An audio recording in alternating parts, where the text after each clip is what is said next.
и ден 4 от отварянето на коледни календари. Обединяваме ги в едно, защото имаме отново специален гост. Дейни и Дейни. Така че ще отваряме заедно Хари Потър календара. Хари Потър шейна. Знаеш ли каква е ловката? Няма инструкции за нито едно. Ето го тук и сега е време да правим таймлапса, в който строим.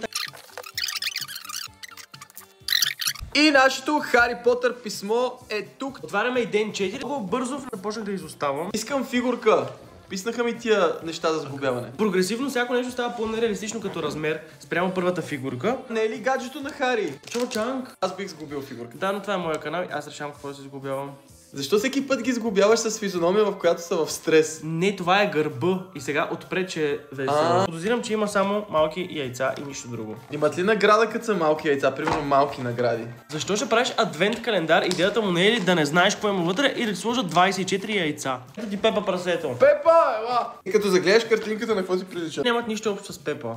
Ето това е просто звезда. Това изглежда много ефтин гаден шоколад. Дира календар струваше 5 лева. Пара и четвъртия ден. Да видим какво не свързано с Пепа нещо ще ми се падне. Ама е малко прасе. Вагонче. Тук се вълнувам, защото тук отзад са нарисувани, че има някакви различни работи. Гледай, ти го измачка. Заслужаваш хубава награда. Трябва да отворим ден 17, за да видим какво има в ден 3. Да използваме на Хари пръчката и да го...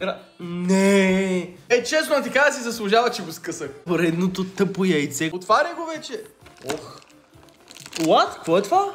Парченце Омага! Kinder Bueno. Коментирайте с кого да отварям следващите дни. Имайки предвид, че се виждаш с мен, Лина и Яница, мисля, че Яница трябва да е следващата.